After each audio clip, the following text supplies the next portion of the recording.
Welcome to our new Yap Fest of a basketball podcast. I am your host, Andrew, or Drew, whatever you Your prefer. hope. To my left is Abdullah. Did you just fucking interrupt me? I did, you motherfucker. You fucking. It's your fault. It's all you, bro. Why did you Cook, cook, interrupt cook. me? Because I have the right to. Why did You're you saying do I, that? as a We person, just started. because I can. That's the Do you fucking want to vibes leave of this this in? podcast. Yeah, sure. Fuck it. That's the We're... vibes. Alright. If this doesn't work, we will edit in a new intro later. We got some housekeeping to talk about in the NBA today, and then we are going to be doing a standings prediction for the East, for the West. We've got some notes on all these teams. We're just going to try and go around the association, hit as many as possible. My voice is completely cooked because I went to a yachty rager last night, and I can barely talk. Abdullah's voice is fine, but he's never been in front of a microphone before. I'm sick as fuck, bro.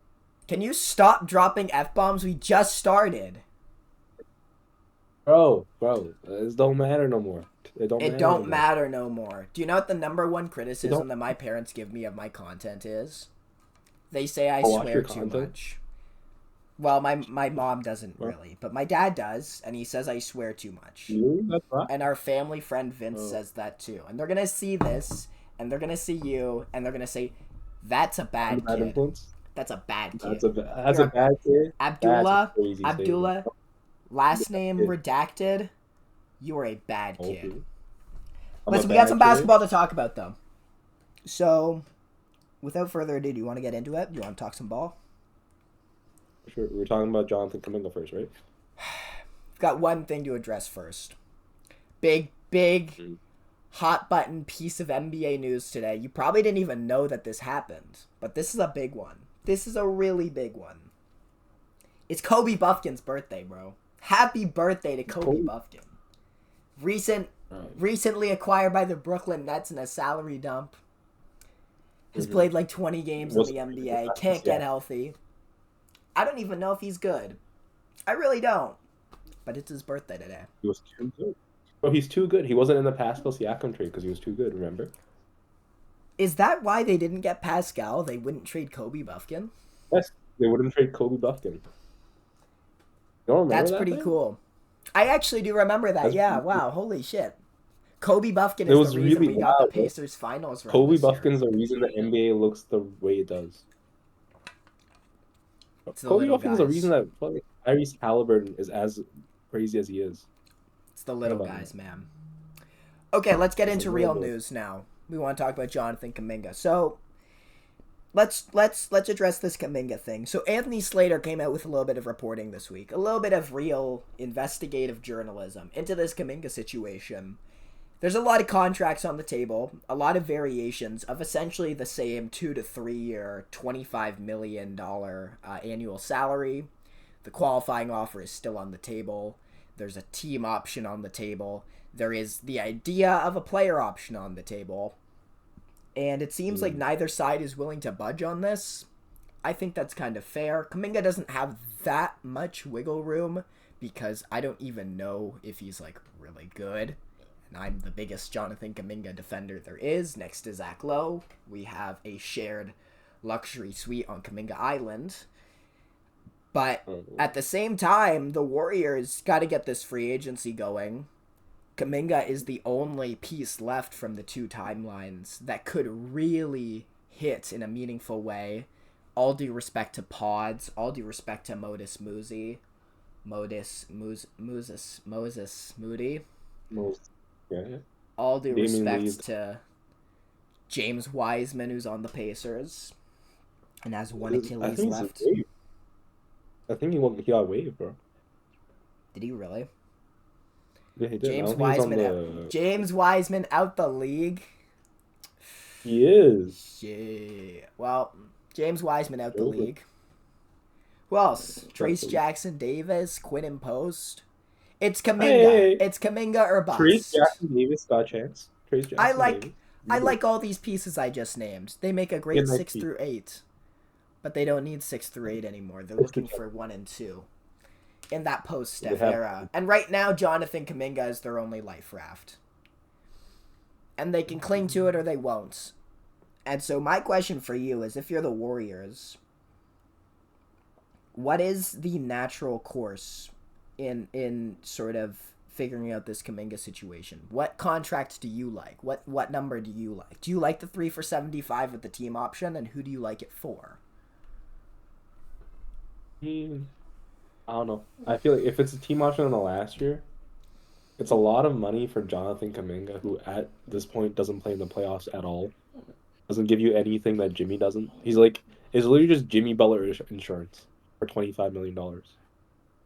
It's only good. It's like, remember when the Nuggets gave Zeke Naji like $10 million in hopes of trading him during the regular season? It never happened.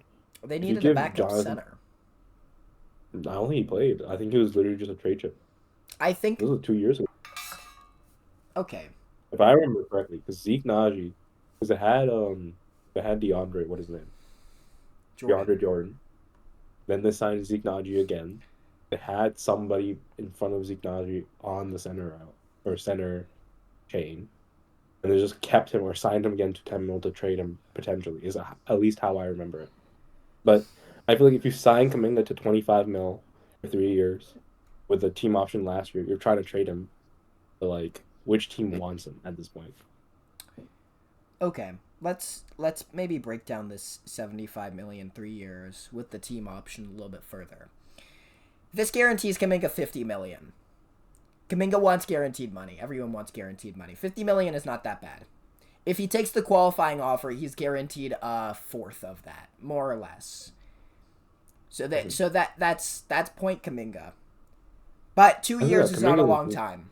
2 years is not a long time. Third year team option, that's still a workable deal in trades. I think you'd have to do some tampering to ensure that trade is great. But even still, I'm interested in that one for Kuminga. Now, if he gets the player option that third year, Abdullah cutouts.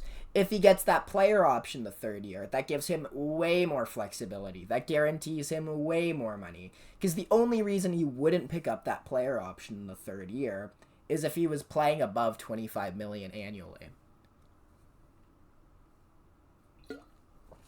So it seems to me only logical that they should really be fighting for that player option. And I think if I'm the Warriors, I think they have invested a lot into him. Like, this playoffs, like, I understand that, like, the wheels really came off when Steph broke his sprained hamstring. I think it was hamstring. Once Steph's hamstring popped, I mean, the wheels just kind of came off for them. Came off the wagon. But, like, Kuminga put up some real numbers for them. He put up, like, 25 a game. He's got real skin in the game now. He put up, like, good numbers in the playoffs. He's not always the most impactful player because he basically does one thing. But I think he's more than just Jimmy Butler insurance. Like, I think there is more to him than just, like, if you look at a guy like Cam Thomas or a guy like, I don't want to say Quinn and Grimes. I'm just, like, thinking of the other restricted free agents. Cam Thomas is a good example. Like a guy who is a pure bucket getter. What Kuminga has on a guy like that is he's got the tools to, in time, be a very good defensive player. He's got the tools to be like a switchable cutter, play finisher, and he doesn't need the ball in his hands, in theory, to be great. And he's got so much untapped potential. There's so much you can do with him. And by all accounts, like, he works his ass off. So, in my opinion, the Warriors should really fight to keep him. And I think they should, like, maybe bite on the player option. I really think the more you alienate him, the more you sort of lose the plot. And whether or not you feel great about Kuminga, like, you can't just sit in this boat if you're Joe Lacob forever, where you don't want to trade him because he might become a star, but you don't want to pay him because he might not. And I think that's a really difficult thing for them to process. We're way too fucking late on them not figuring that out. We're way behind on that. So I think they should pay him. I think they should pay him what he asks for. I think the player option is fair. I think he has earned the player option. And I think they have alienated him enough then I don't think it's unreasonable for him to ask that to maintain his flexibility. 25 annually is not that bad. It's not that bad, but first, I mean, they're paying Draymond a max. They're paying Steph like a super max, and like Jimmy's getting paid like crazy, right? So they probably want that cap flexibility. And beyond that, at least like Minga's percentages have been falling for the last 3 years, right? Like this year he played 40 games, 50-ish, right? He shot, what did he shoot? He shot 30% from three on three attempts and 54, 55 or 45% from the field. So Okay. it's like every year he's been on a downward trend for the last 2 years. And beyond that, it's like if you want Kuminga on the floor, you already have a non-shooter at all times with either Jimmy Butler or Draymond Green there. So you're shrinking the floor every time you try to play him. Like other than a trade chip, I feel like he has not a lot of value for the Warriors. Well, this system that they run is not going to last forever. They've got two or It's not three going to last years left forever, but for this to work. And I Mhm. will say though, But, I from Kaminga's perspective, I understand that he wants the player option, and I think the Warriors should give him the player option. But like, mhm. I think if I were Kaminga, like I would probably still take the team option deal. I still think that's pretty good. That's still pretty I would take tradable, if I and was that Kuminga, still I would gives you take like the decent qualifying offer. flexibility. Mhm. Honestly, like from what I've seen, if I was Kuminga, I'd probably try to take. Again, I don't know how restricted free agency has gone for him because again, he hasn't been offered like a supermax or anything. But that could also be due to the fact that like no team has money other than the Nets, No team right? has money. So no team has money, so no team can even offer him that during restricted free agency. The Right. thing is, like he's turning 23 this year, right? The Warriors want to compete with Steph for at least the next 2 years, right? The 2 more years of competing. The fact is, like, while he has the tools to be a great defender, he hasn't become one in the last 4 years, right? We saw Andrew Wiggins within 1 year on in the Warrior system turn into one of the best defenders, especially perimeter defenders in the league, right? Locked up Luca, did all that shit. Kuminga hasn't learned that shit at all while being right there with Andrew Wiggins for 2, 3 years. It's like, while it's clearly he has the tools, he hasn't learned shit. And that doesn't necessarily mean it's his fault. Again, it seems like Steve Kerr hates his young guys. If I remember, he told Jordan Poole to stand up for himself like a week before he got punched in the face by Draymond Green. It's very clear that Steve Kerr himself is again playing young guys. So like if I'm Kuminga, I believe in myself. I know I'm like an 18 point, 20 point per game scorer who's big, strong wing, can maybe shoot, can get to the free throw line. He averaged like 5 free throw attempts this year as like the fourth option. I would like take the qualifying offer, try to show myself on the Warriors bench, and then instantly get into the free agency. So, do you think the qualifying offer is better than the 3 years with a team option? I think the 3 years of the team option is like 25 mil. It's a good amount of money, but Is versus the it team better? option is Is like it better? how much is the qualifying offer? Because it's one Qualifying year, right? offer is One like year, how 13. 13, right? So it's like So he gets if he gets 13 one, million guaranteed, and he has to fight for his that- money next year. And there's like the salary situation next year. There will be more teams with cap space. I've heard the number is Mhm, like 6 to 10, something in that range. But it's still mhm. not great. And again, he guarantees himself $50 million with the He team option guarantees deal. himself $50 million with the team option deal. The thing is, like, I feel like one of his biggest problems is how little the Warriors trust him, right? The fact of the matter is, Steve, like, none of the Warriors brass is getting like fired this year, right? And none of the Warriors system is changing in the next 2 years. It's Okay. like he loses 12 mil this year if he takes the qualifying offer, but he can maybe gain like 13, 14 mil in the free agency on that 25 mil. He can go to a shitty team like Utah. I think Utah has money next year, right? It's like they will offer him anything just for the Oh fact that they boy. need someone. Salt Lake City. Get excited, But JK. obviously, Get excited. yeah, it's also like so. It's like there are teams there that want money or that will have money that will do anything for some talent, Yep. right? It could be like a Jamie Grant situation all over again, where Right. there's a team that just like pays him a lot of money, knowing that if they give him enough opportunity, they can get a first round pick out of him, right? Okay. So at the end, because I feel my fear with him is that he's turning 23 this year. his years of development are gone after 25, right? Because after that point, there's going to be the culture around him, and the culture in Golden State is so anti Kuminga. He's been there for 4 years. He's the only young star. Like he's the only one who was on that lottery team that stays at this point, and they still don't trust him with anything, So right? do you think They that's a only look. Kuminga issue, or do you think that's a Warriors issue? I think it goes both ways. Obviously, he has his attitude problems at times, but it's very much like he doesn't fit their system at all, right? But unlike Andrew Wiggins, who learned to be a three-point shooter and learned to be a defender and learned to be like a good attitude, he wants to play his way, which is fine because he's 6'8", right? If I was in Kaminga's body, I'd be like, bro, give me the ball, let me go to the He's paint, I'm gonna sick cook. and nasty That's a when he very gets fair assumption. going. He's sick and nasty Yeah, when he gets going. he's sick and nasty, but like Andrew Wiggins, another basically the same body, he's basically the same thing. Andrew Wiggins bought into the system, right? He bought into the system and he got his like what max deal with the Warriors. He got the exact same contract that people said he would never get again, right? When Andrew Wiggins got traded to the Warriors, everyone's like, this is the last time he's getting max money. After this, you're either gonna like pay him 12 mil and let him go to free agency. It was a cap dump. That's not what it was. Andrew Wiggins got a max contract as soon as that year was over. It's like very clear that when Andrew Wiggins went and played for the system, Kuminga doesn't want to play in the Warriors system as it is.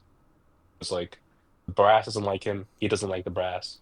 So if I was him, I would take the 13 mil this year. Big prove it Pray year. that I go crazy. Yeah, prove it here. Next year, a lot of teams have money, and a lot of bad teams have money. And the fact is, like, there's not a lot of superstar movement in free agency, in the sense that there's not a lot of superstars who sign with a new team right now. They get traded to a new team. They don't sign to a new team. It's like the teams with money are usually like small market teams. They would pay Kuminga out the ass. Based in my mind, Okay. I take the qualifying offer, earn like 33 mil. If I average like 20 points off the bench, which is not impossible for Kuminga. If I had like 20 points off the bench, like 35% from three on like three attempts, I could get like 33 mil from a bad team for like 3 or 4 years. I could get the Grant contract. 'Cause that's all he got to do. You're kind of convincing me on this qualifying offer deal. Well, it's a bet on yourself deal because like again, the last one we I saw I it think work it for is is Jeremy Grant. the problem with that is I think if he takes the qualifying offer, it really screws up his relationship with the Warriors. And I understand that yes, he can get a lot of I money from feel a like bad it's team. been like How it's like many 4 years situations are of them better for pissing him? on him. How many situations? Yeah, I understand that it's they're not. in a system that doesn't favor him, but Hmm. like Steph is 37 years old. You got to work around that. Steph is like you're But not it's going to like find these players that are always cookie cutter. The next good young player yeah, that the Warriors find, like they may be in this exact same position. yeah, they It's might nice be to in the have the exact same guaranteed position, but talent while it's in mhm. front of you. I don't know. I got your point where it's like from the Warriors' perspective, they should probably try to like clamp down on Kuminga. The fact of the matter is, the brass does not like him for some reason. Maybe he's like done some shit internally that they like don't like him about, but they don't like his attitude. They don't like playing him. Steve Kerr doesn't like him. And the fact is, like, Steve Kerr is gonna even after Steph retires, Steve Kerr is probably gonna be the coach for 2 or 3 years, just out of like precedent, right? Just because of how much he means to that franchise. He's gonna be the coach for 2, 3 years. It's gonna be hard for the brass to fire him after 1 year. Okay, He's not gonna get so scapegoated like that. so we're It's essential. like So we're I sort of on the same page. we're on the same page that like Kuminga is going to be stuck in this current situation where he's not like trusted like a first option for the next 3 or 4 years, right? We agree about at least in my mind. So if he's already 23, in 3 or 4 years, he's going to be 26, 27. Okay. At that point, it's going to be much harder to convince a team to give you a Jeremy Grant contract than when you're 24. Damn, Jeremy Grant just getting shafted by us in this episode. Okay, I want to move on from this I'm not shafting him, because bro. Jeremy Grant is. Do you remember Jeremy Jeremy Grant Grant on the got his fucking bread. Pistons? Jeremy Grant on the Jeremy Pistons Grant is got all his bread. He right. got his bread Jeremy twice. Grant He on got the his Dame bread. Nuggets. Jeremy Grant on the Nuggets was so fun. Can we just go back to fun role player Jeremy Grant? Bro, fun role for fucking defending Jeremy Grant, bro. He Defends went his ass crazy. One off, of the best, connective playmaker, dude. bro. Like I He like was crazy. imagine But if the we could fact of just the matter get is, in Jeremy Grant got between. like two 35 mil contracts. He got like 2 year 35, 2 year 35 a year He's from made like two Detroit, hundred and he million got like dollars in the three. NBA. Yeah, he's made crazy because of the Detroit contract and because of the Portland contract. I feel like if I'm Kuminga, I don't care. Like I don't like the Warriors at all. I already have my ring, right? He already has his ring, so it's not like he cares about like that stuff right now. He has his ring, so I'd be like, I have my ring. I don't have to win to prove anything to anybody. Let me get my bag. Let me get my numbers. How do I do that the easiest way?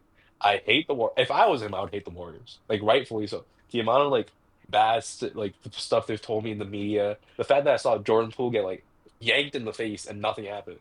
Bro got swung on in front of me and they did nothing to him. Right? Like I would see all that stuff. I'd be like, bro, they don't care about me right now.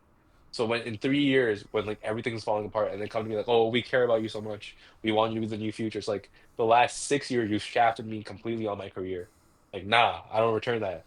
But I'll be like, take the qualifying offer, lose 12 mil this year, in the hopes that you make 10 mil, like you make an extra 10 mil on that offer the next 3 years in free agency, That's right? Because you plausible. can get Okay. those numbers. I like the qualifying offer a little bit more. Can we move on to standings now? We've got a Standing. lot. Ooh, We got okay, a let's go. lot of content to cover. Want to talk about East or West or both?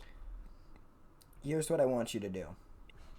I want you. Well, Yeah. let's start with the East because I think the East is a Okay. little Okay. bit easier to figure out the tiers. I think we're gonna have a very very similar list. I want you to give me your bottom five, and then your middle five, or your middle five, and then I want you to give me Mhm. your top five, and I want to see where we're at in terms of the three tiers. All right, so go from 15. Talk to me. Okay. The bottom five aren't in any order, but it's like Washington, Charlotte, Brooklyn, maybe Chicago, and maybe Indiana. Okay, so I have Brooklyn 15, Washington second to Hmm. last, Chicago 13, and Indiana 12. So we got the same bottom five. Do you want to hit on Yeah. any of those teams, or are they too stinky to be covered? Indiana might pop to eight. Like might Oh, pop 8, 7. Because I'm thinking about that one Pascal year in like 2020. Remember that year? That yes. 2020 Pascal Most year improved player post season. Kawhi, most improved player season. Because they what? They got Jay Huff now, so they still have a stretch five. You have TJ McConnell. You have Benedict Mathurin, who's just Kuminga but a little bit shorter. If Kuminga had the shooting touch. True, true. I think he's a little bit of a better shooter though. I think from Here's what three, I'll he might be say able to. about the Pacers. I think they will go as far as Andrew Nembhard's development takes them. And I think Andrew Nembhard is Oh, about I to feel have a like. most improved player level season. But Mhm, I think, like, I know this sounds ridiculous, but, like, I actually think mhm. the East is a little bit more competitive than people give them credit for. I look at a Oh, team I agree like with. I feel like. Charlotte and Toronto or Boston, even Miami. I think these teams, Mhm. even though I think Nembhard is like genuinely going to be on the same level, like same tier as like a, they're completely different Tyler players, but like a Hero. Norman Powell this season. I I think think he's no. going to I be feel a like he got. I got borderline you got all Tyler Hero. star. I think Mhm, Andrew Nembhard is going to be tremendous this year. mhm. I feel like for the Pacers specifically, it's like you have a lot of young players who can finally pop. You have Jarris Walker, who hasn't had playing time like that. You have Benedict Mathurin, and you have Andrew Nembhard, and you have Pascal, who's there, who's won a lot, who's like a great veteran, who's like always a good attitude, and who's lost and won both in his career. Like he's had lottery teams, and he's had like contenders. Yeah, So it's like I feel like that at your helm as your number one option, even if he's not like the best number one option that's gonna help them out a lot, especially because he's been in the East the entire time. And especially because he's probably like the best defender, not like raw defender, but like the most versatile defender in the East. the most versatile Other defender than in the East, more than Bam. I'm gonna go with Bam, bro. I'm gonna go with Bam. nah, bro, I would trust Pascal on the perimeter more than I trust Bam. I would trust Bam way more in the post than I trust Pascal. I mean, but again, who's in the post in the East like that? Giannis, Maybe Joel, Joel but Embiid. Joel is like Embiid, but like again, Embiid injury risk and like you know what my opinion on Embiid is. I think that You don't man like gone. him. You don't like him. I love Embiid, but it's like I don't think he's playing in the East anymore. I think he's getting traded. I think that's such a strange take. But anyway, let's keep going. those last few teams, actually, I want to highlight a few things. I think Washington's going to be super fun this year. I think they're going to be frisky. Bilal Koulibaly's going to miss some time at the beginning of the year. Yeah. And I think, honestly, they have one of my favorite rebuilds in the NBA. They have young guys. They have flyers. They have picks. Yeah. It all connects really well. They've added veterans. Oh, addition by subtraction, my boy. And bro, I don't know, man. They are a good coach away, and maybe one more franchise cornerstone in the draft this year. A big wing, maybe a point guard, depending on how we feel about Bob Carrington after this year. From I think taking a big leap. I think they could take a big leap in like a year's time. And then Indiana again. I think they could actually make some noise. And they have. I think they're the most like over under team. Like they're the most either like boom or bust. I agree with that. Because they now get to decide. I could see them in like they have their pick. I could see them in like a near Bucks tier, like worse than the Bucks. I could see that. But the same way as like, yeah, I can see like I could see Chicago being better than them though. No, whoa! Who the hell do you think Chicago is? Unless you think Kobe White is like the next Andrew Nembhard. No way. Josh Giddey is like buns. Let me stop. But unless you think, what if Indiana? If Indiana takes one injury, they can just gap year. I think Chicago could take an injury and it would like potentially like benefit them. Like Indiana's like one injury away from being like gap year. This shit, like genuinely. Indiana's one injury Pascal away from being the Warriors. 20 games. 2021. Yeah, sure. Chicago, and then Chicago suddenly they've got Josh Giddey averaging a triple-double and Kobe White averaging 22 a night. Whoa. What's with the I never claimed that Josh Giddey was good, but we can't argue that he puts up numbies. Hey, can we get to the second tier? Okay. Do you want to yap about the Bulls? And then like saying he's about to average a triple-double and bring them to the playoffs, right? When Russell Westbrook averaged a triple-double and brought the Thunder to the playoffs, that's when he was a good player. If Chicago goes to the playoffs this year, I will give you $500 in cash. If he goes to the playoffs? If the Bulls are in the playoffs this year, I will give you everything that I have in my bank account. Every fiscally valuable But you're the one thing arguing that they're going to be in the playoffs. I never said they were going to be in the playoffs. Okay, I could see a world where they're better than the 12. I have the Bulls at 13 and the Pacers at 12. Yeah, you have the Bulls at 13, but like, okay, let's keep going. Let's go from. Oh, did we mention Charlotte? I'm sorry, did we mention Charlotte? I mean, Charlotte. Okay, I'm a Brandon Miller. I want to talk about Charlotte. Every time I play 2K, I trade for that man. That man is like Kevin Durant, but 2 inches shorter. That man is 6'9". He's sick. Shoots from the mid range. He's fucking. I love Brandon Miller. I love Brandon Miller. Brandon Miller is pure sex. Yeah, okay, you speak your piece about Brandon Miller. Suck him off, bro. So here's what frustrates. Okay, you gotta stop. You gotta stop saying such shit, bro. You gotta stop saying such shit, my boy. For Brandon Miller, though, it's different. It's different. It's the same thing as Kelly Oubre in like 2021, bro. Whoa! This is not an invitation to keep going. But Brandon Miller is him. He's the truth. Honestly, Brandon Miller is like Tracy McGrady all over again. Okay. Brandon Miller is a slightly less athletic Tracy McGrady. Just for the sake of getting clips, I'm not going to stop you next time you get on like an extremely sus rant about Brandon Miller. It's not that sus. Brandon Miller is hot as hell, crazy. He's the only one of the he's the only one on the Charlotte Hornets team that I would like enjoy to be around. Right? Miles Bridges is like a wife abuser. Right? Half the other ones are like hot Cheetos LaMelo will hit you with his car. LaMelo Ball has like $3. Pardon? Okay. So I want to talk about Charlotte. What pisses me off about Charlotte more than anything is they have legitimately 2.5 all-stars, or like they have 2 all-stars, a decent third option, and they are backpedaling every year in spite of that. They look at this roster that is interesting. I would never claim that Miles Bridges is a great player, but he averages 18 and he's good play. He averages 18 a night and he's a good play finisher. That's not that bad.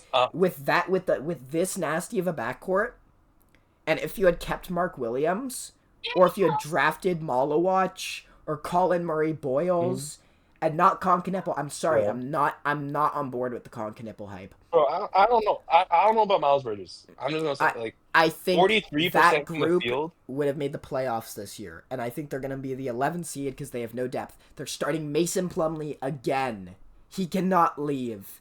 He is stuck in this insane asylum with LaMelo Ball and his hot Cheetos, and Brandon Miller and his arrests, and Miles Bridges. Brandon Miller was never arrested. Okay, Right? that's he was neither linked here to nor a firearm. He was I'm defending my king, my goat. Brandon Miller was never arrested. He was linked to a firearm, and that's it. That's it. Okay. Let's chill out with the Miles Bridges glazing. All right? Miles Bridges is a bad NBA player. If we're being honest, You think Miles Bridges is bad? I think Miles Bridges is what, 6'8" or 6? He's 6'7", plays power forward, can't defend for shit, can barely shoot. He can't shoot. He shoots 31% and takes 7 threes. Acceptable catch and shoot guy, good play finisher. LaMelo makes him acceptable. LaMelo makes him an acceptable third option. LaMelo makes him an acceptable third option. LaMelo makes him an acceptable third option, but like he is what people thought John Collins is. All right? He is what people thought John Collins would become without fucking Trae Young. I feel like Miles Bridges is like pretty bad. Like he's horrible on defense, right? He's a decent lob option or lob threat, but he can't shoot. Like I would rather like you trade for a defensive piece around him because like you already have an amazing play finisher in Brandon Miller. You have a great playmaker in like LaMelo Ball.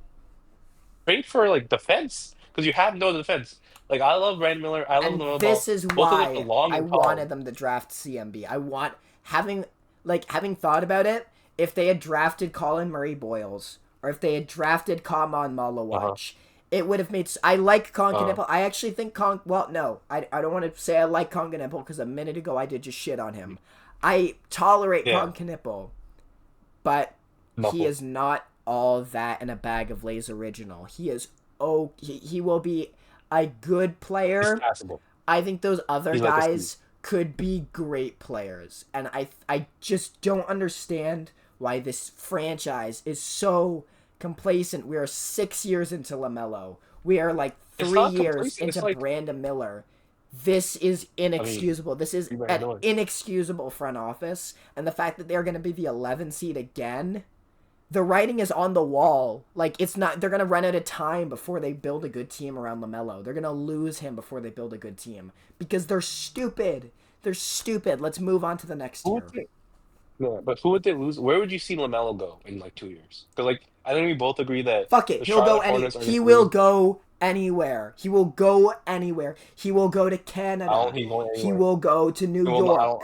I feel like there's some teams that would never want LaMelo, would not touch LaMelo. He will go to Los Angeles. He will go to Sacramento. He will go anywhere that is not Charlotte, North Carolina. Because what is this franchise? What favors is this franchise doing for him? Truly, I do not understand the direction. Talk to Michael Jordan.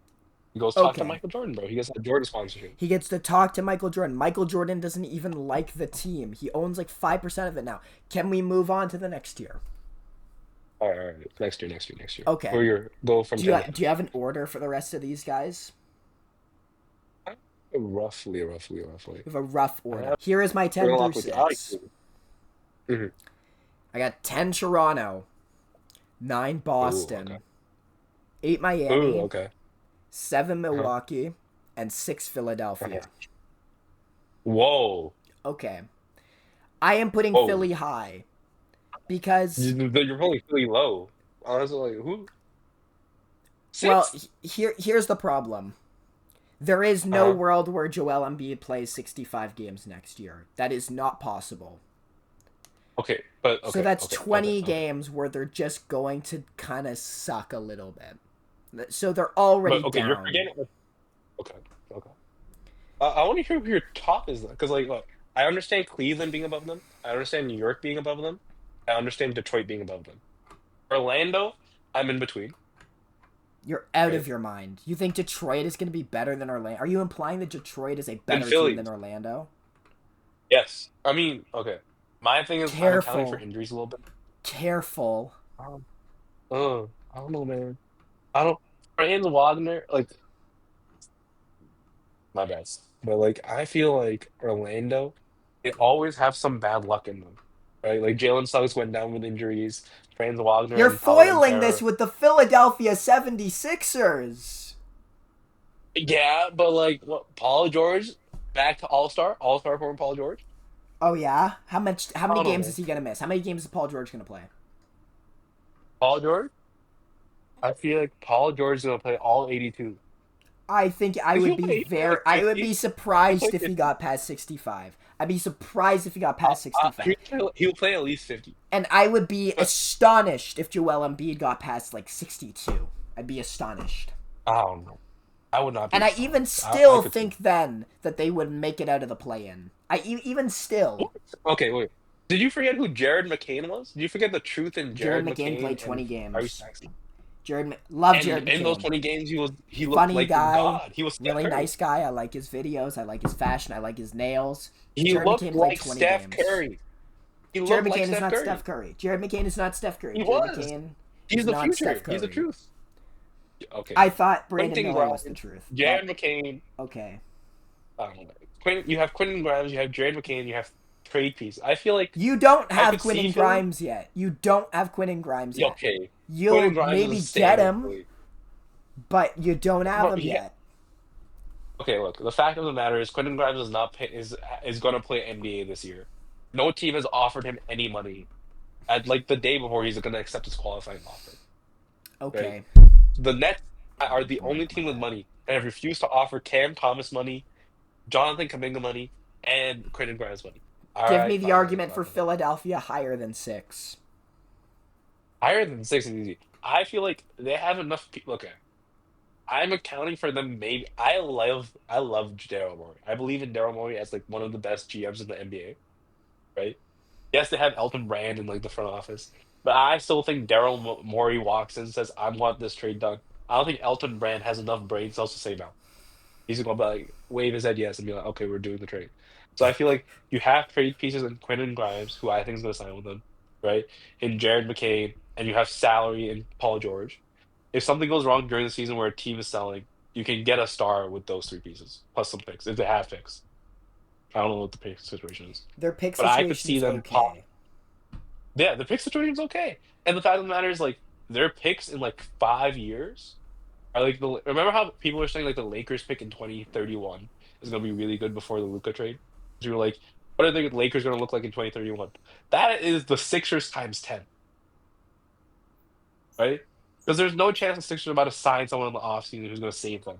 So it's like the Sixers 2031 pick is like a really great pick, right? You have salary in Paul George, you have young stars in like Jared McCain, and like I feel like they could make a pretty good trade if they need Can to. can I I feel just like say a quick Joel thing Embiid, about draft picks yeah, while we're on the topic?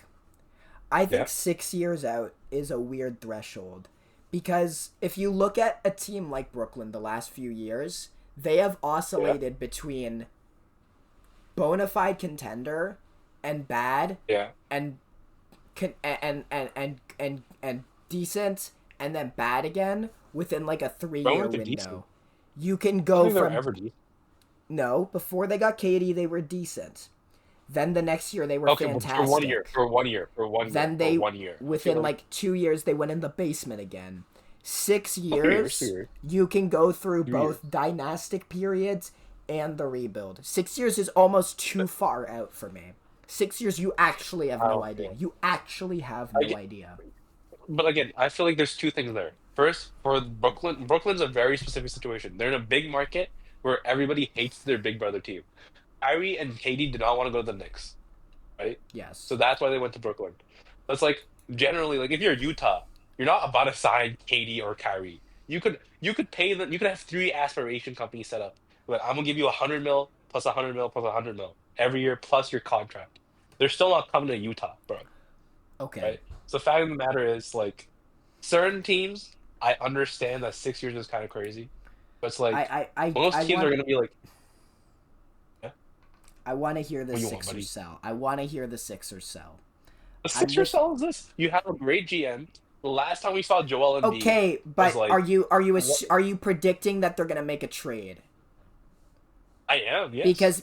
I Because feel like we're a month away from the season starting, so them having a good GM for the next 120 days or so is completely irrelevant. It is completely irrelevant.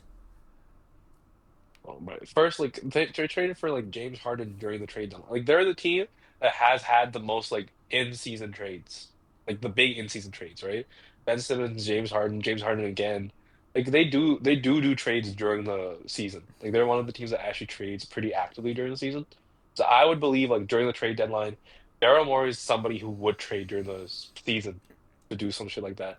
I feel like Paul George is great for that. Jared McKay's great for that. I believe the Sixers. And because like while Joel Embiid is injury risk, every time he's had an injury that people said like, oh my god, Joel Embiid's never gonna be Joel Embiid again. 2020 like the year before his MVP season, people was like, oh, he's gonna be washed. Like not he wasn't. He was a great he's like one of the best players ever.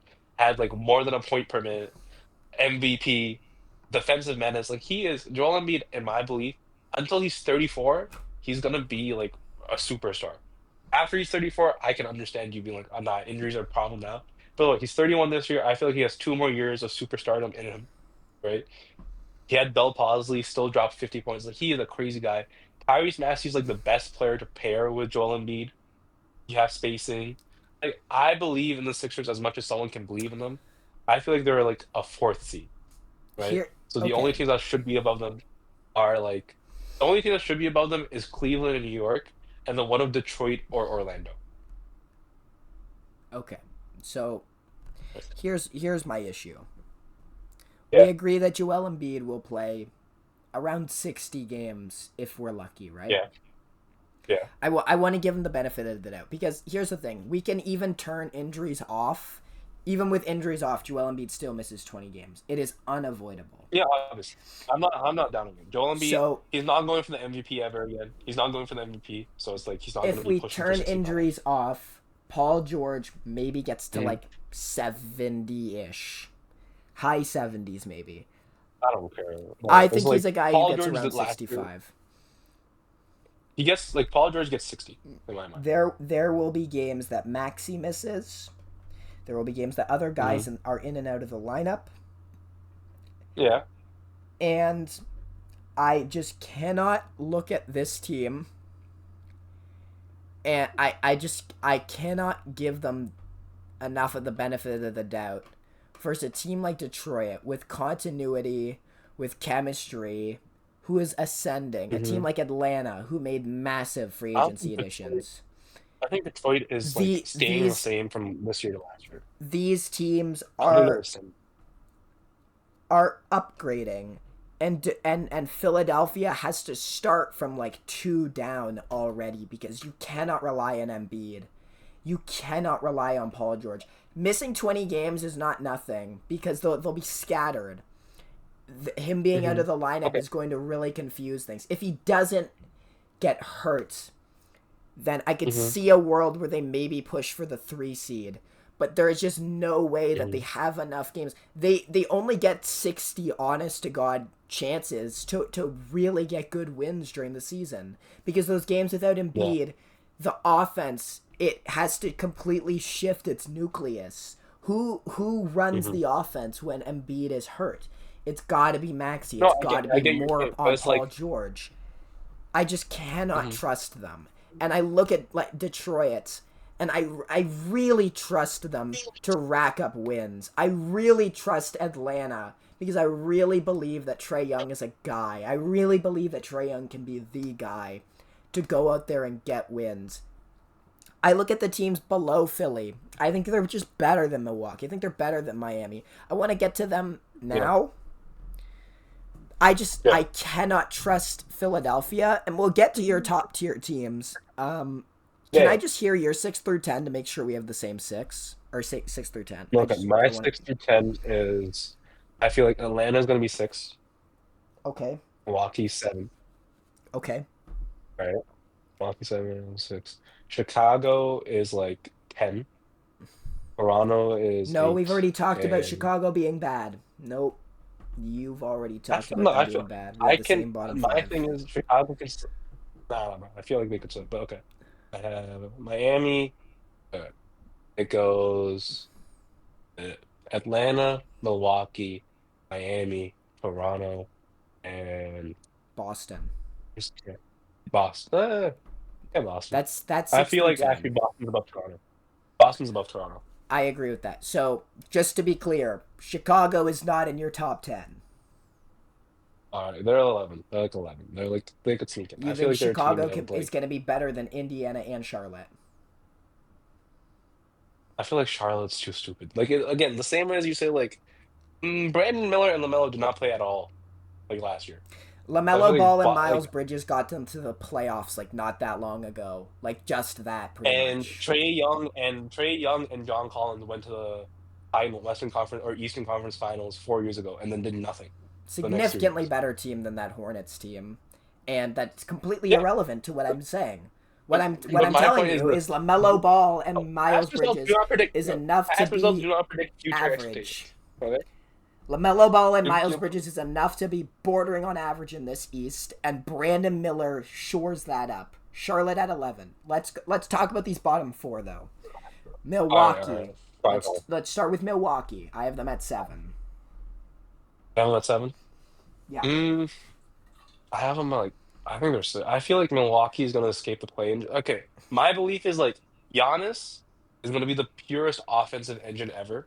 I feel like Doc Okay. Rivers is out this year. This is the year that Doc Rivers gets fired, in my mind. Right? Miles Turner is the best center he's played with in like a while. Better shooter than Brook Lopez. Better defender than Brook A Lopez was like couple last years two ago, years. Brook Lopez was at least at the same level. What's his At level? bare That's what I minimum. said in a while. I said in a while. I did not say like ever. I said best center he's played with in a while. Because like Brook Lopez that like championship year was basically the same level as Miles Turner, and now Better. Brook Lopez has just been Better. falling off. Right? Better. But better maybe.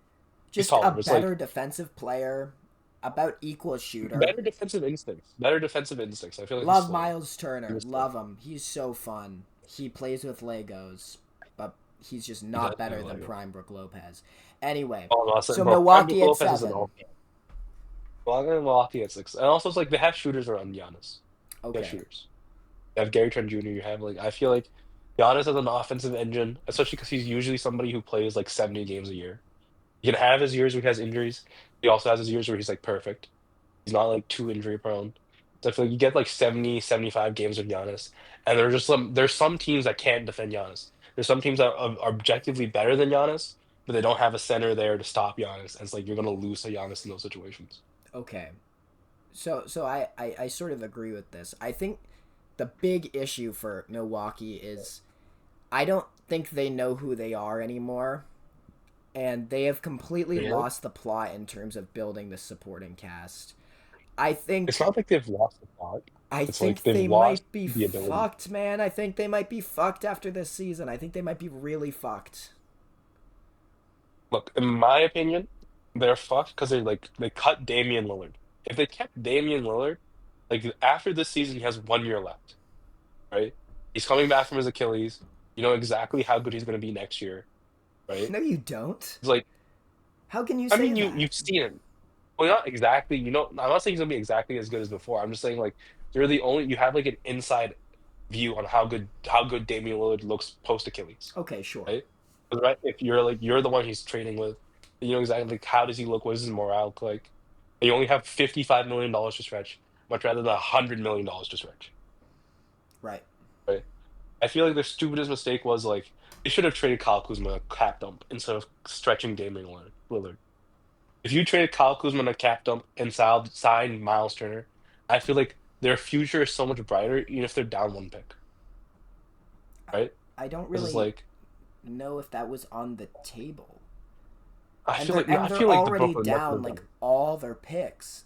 Like Portland owns like controls their draft for like 3 years.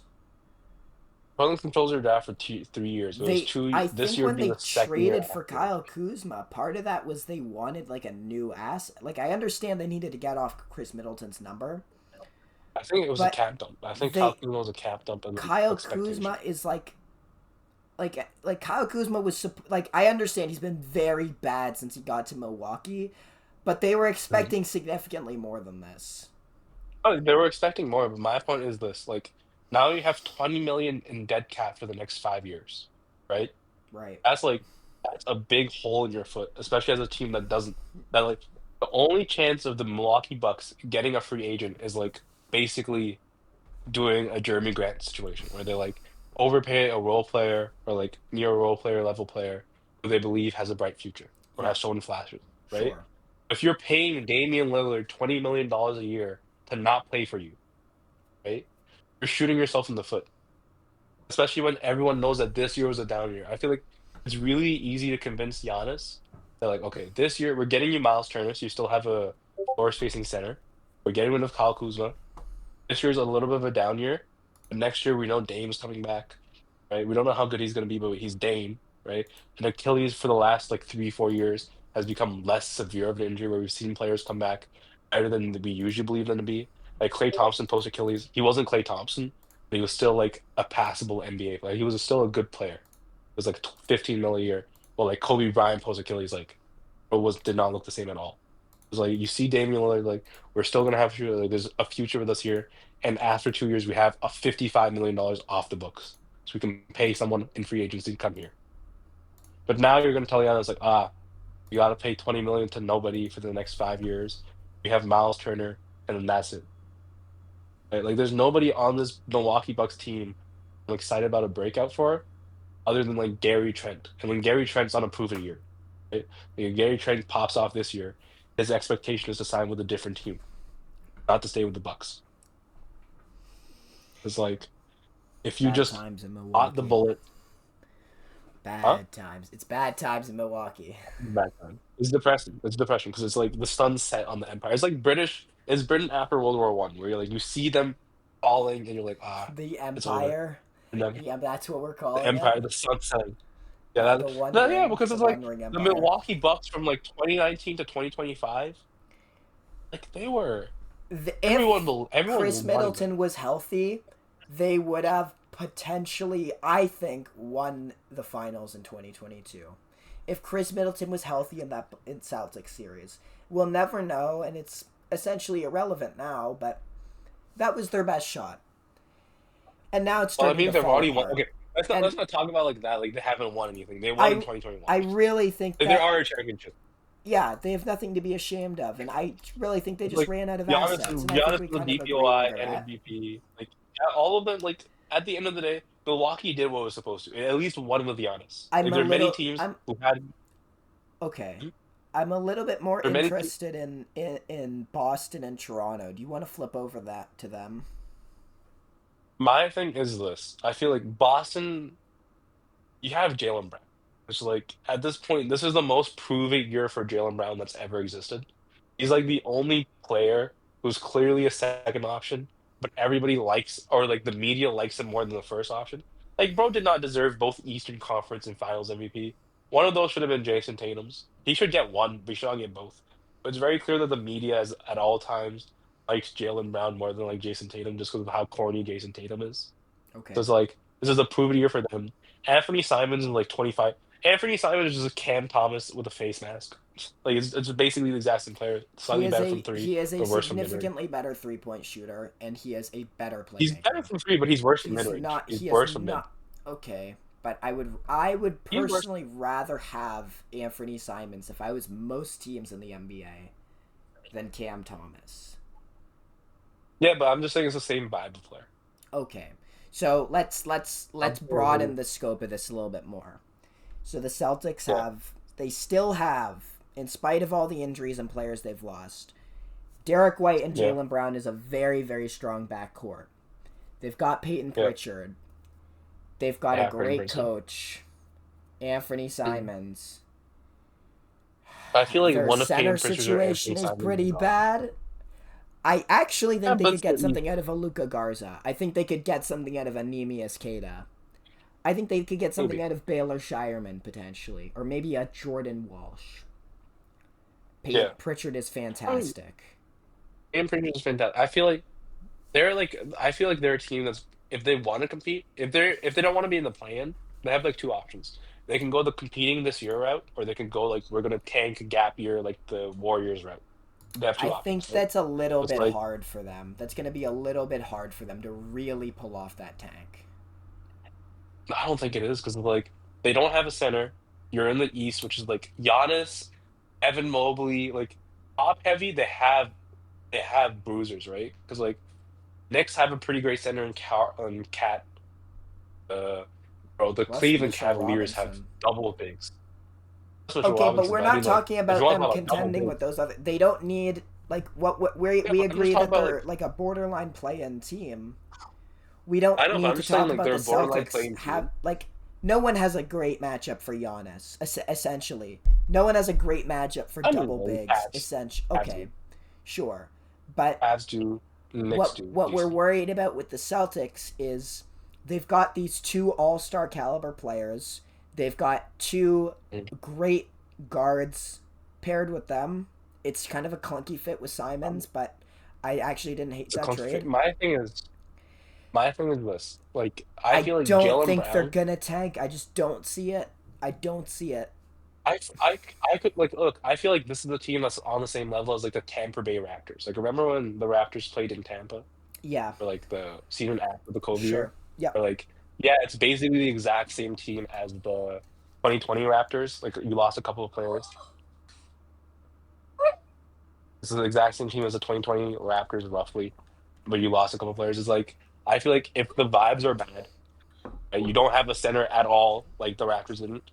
You don't have the amazing size. You have three guards, other than Derek White. You don't have guards that are going to defend, right? Because Jalen Brown's a wing.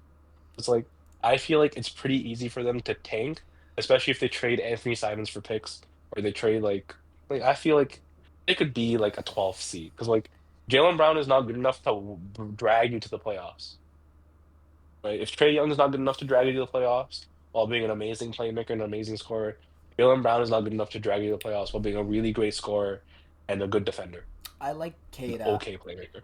I tolerate their wing rotation. I like their coaching. They've Oh, got a lot of I love dynamicism I in love that their coaching. backcourt. I love their coaching, but I I feel like Brad think they're gonna Stevens be and okay. I think they're gonna be okay. I think just if based they want to off be okay, they can precedent, be okay. They're a team that can like choose to be okay, but I feel like Brad Stevens and right? But what's their coach's name? what is the path to tanking? Like if you take one injury to Brown or You fake an injury to Brown. Like White. the path to tanking in my mind is pretty simple. It's like, all right, Yeah, but we like this is lose if not you like lose Derek White. this is not like a Nets last year situation where they're completely desolate and their best player is a guy who they don't even want to pay, so they can bullshit that. This is the Boston Celtics. They were supposed to And go bro, to the but do you remember the finals Nets this year. this year like beat their They over? are The Nets not last year about beat their to over. completely bullshit this year. I just don't buy that.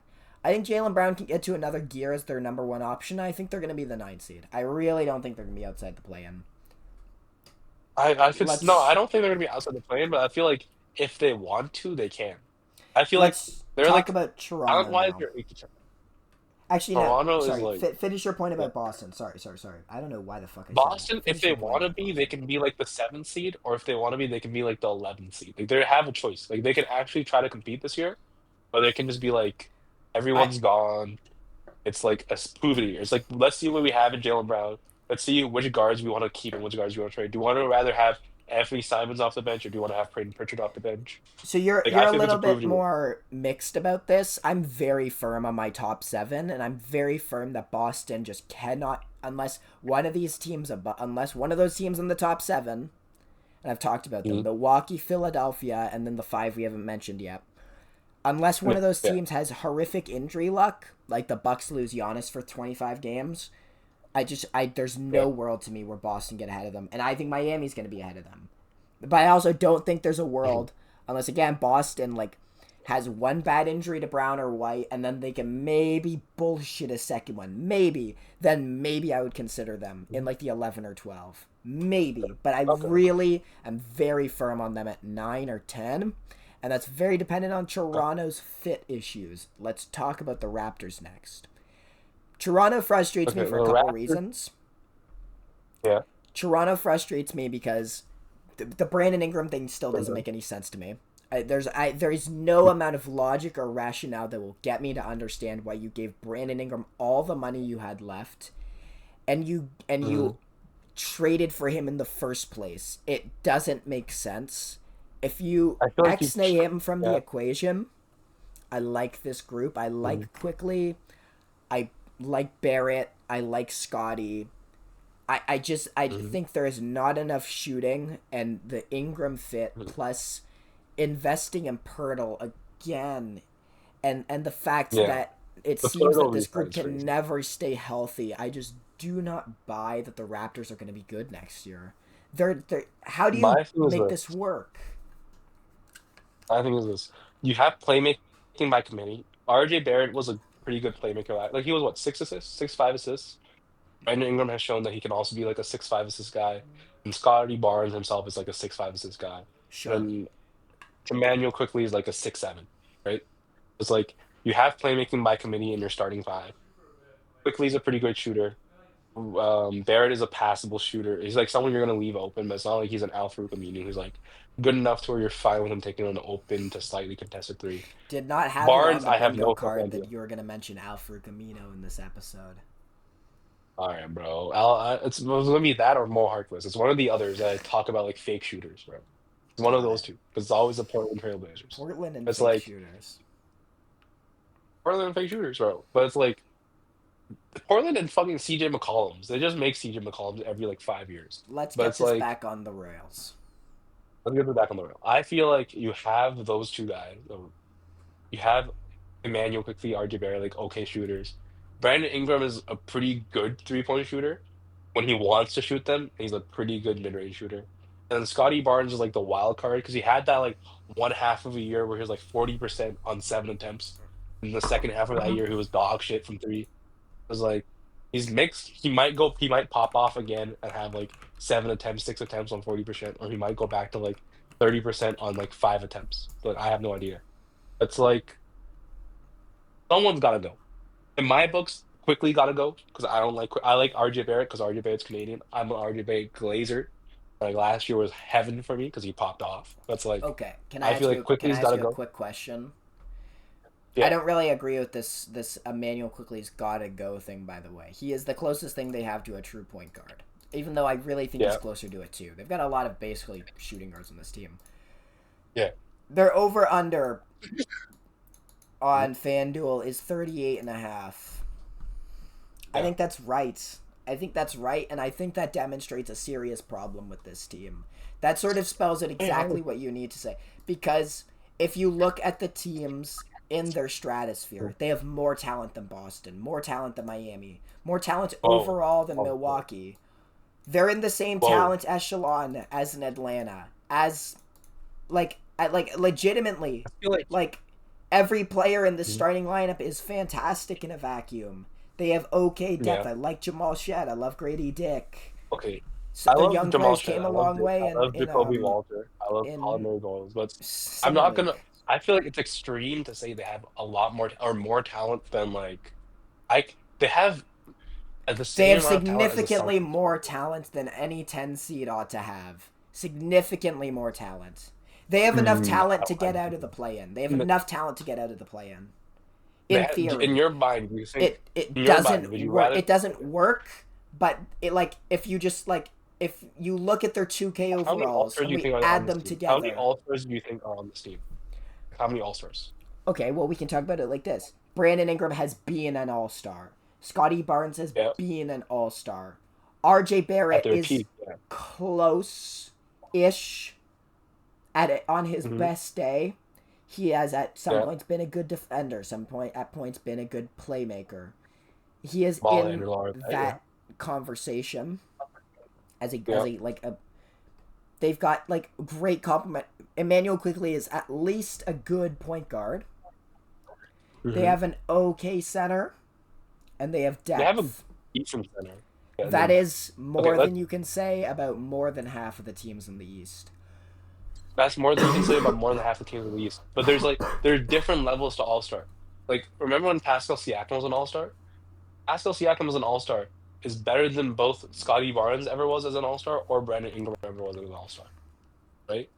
So like I don't feel like they're fringe All Stars at their best, Do you think they have more and talent than then Milwaukee? I, bro, like my difference is they have more talent.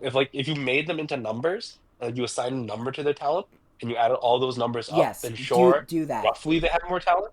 But you have to That's my also account for the point. fact that That like is my point. yeah, but you And have to that account is for the fact why that like this team the is so difference between frustrating.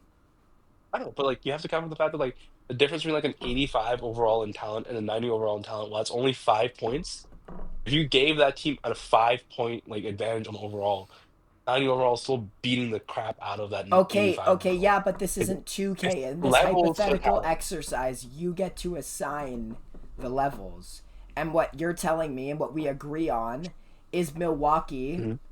does not have a better group of players than the Raptors. The reason they're better is because It's the Giannis. Raptors don't make any It's because fucking Giannis. sense. And the Yeah, Bucks yeah, the have Raptors don't make sense, but Giannis. also like And Giannis. Giannis makes It's yeah, because of but Giannis. Giannis makes it's not just that they have Giannis, it's that they have a system that caters itself Around. They have a well winning to system around. Giannis. What the hell Yeah. do the Raptors cater anyone on their team towards? It seems like every player on this team is going to have to fight against each other, or they're going to have to work Mhm. completely cohesively. A group that has not Yeah. proven they can do that and is adding a massive new piece in order to make that work. Because, again, Brandon Ingram Yeah. didn't play last season because he sprained his ankle. Unbelievable reason to sit him out for the rest Worst of the ankle year, sprain by of the all way. time. Unbelievable Worst reason. ankle sprain of all time. Bro, they wanted the top pick, but okay, look.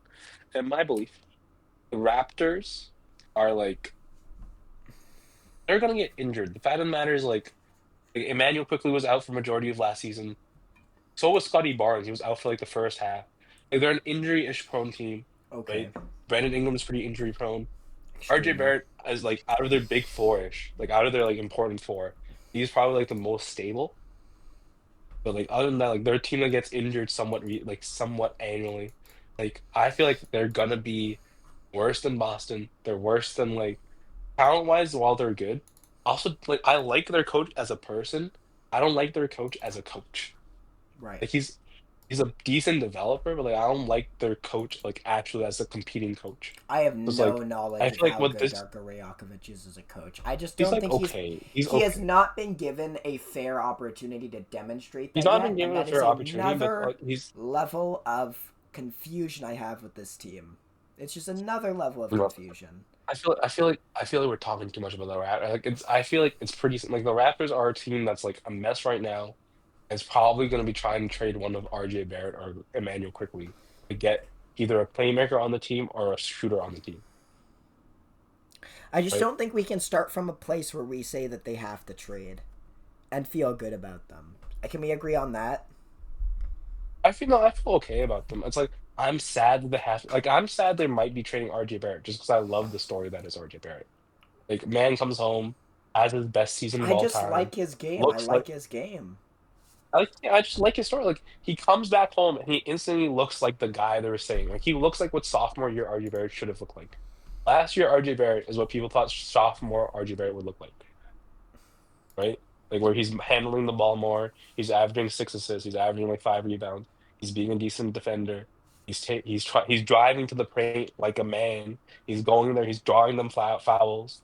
Like the only bad thing is like his free throw percentage has dropped, which is crazy. But it's like If I like Brant RJ Barrett, but I think he's gone. Yes, Yep. I think everything you're saying about Barrett is true, and I think the reason they have to trade him is because of this Brandon Ingram situation. So if this is going to work at all, whether they Hmm. trade Barrett or not, and I really think Barrett's role is going to sort of regress back to what it was in New York, which was just that it just didn't make sense.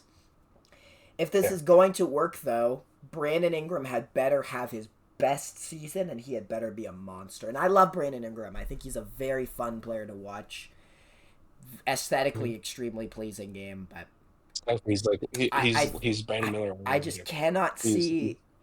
I'm not. I really am not Mhm. that. I'm losing a little bit of confidence in this pick because I like their talents and they have like no one in that starting lineup is a black hole. They can all play make a Mhm. little bit, but they don't Yeah, have anyone who can like play yeah, make it's a playmaking by lot. committee.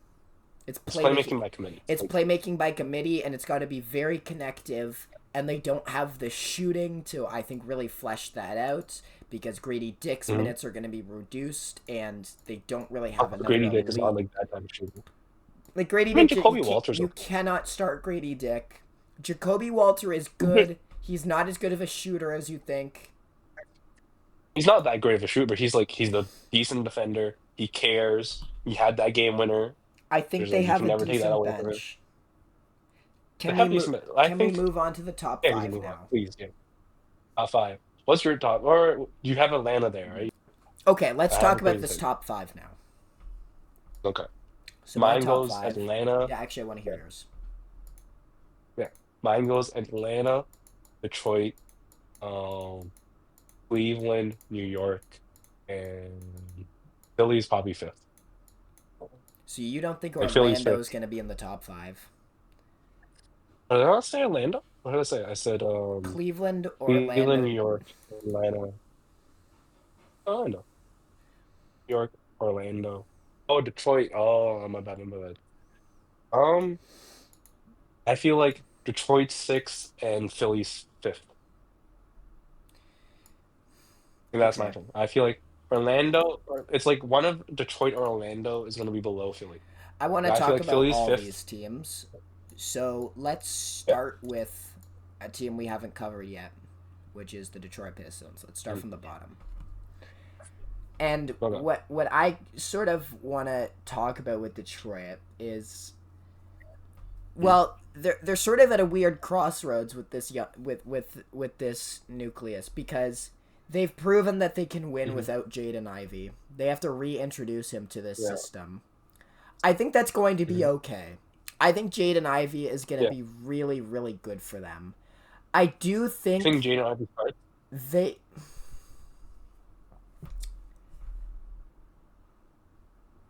Hmm? Yes, You think he starts? I You think think he Jaden starts? Ivey starts. I I I I I think understand the I don't think he case. starts. Yeah. I understand the Like case for like a who. Mhm. Okay, who would you start ahead of him? I feel like you have like a rotating shooting guard around Cade. Like sometimes it's Duncan Robinson because like I'm thinking of like peak Duncan Robinson, which is like he's more than a shooter. He's a cutter. He's not. He's never been a great defender. He's been passable at times.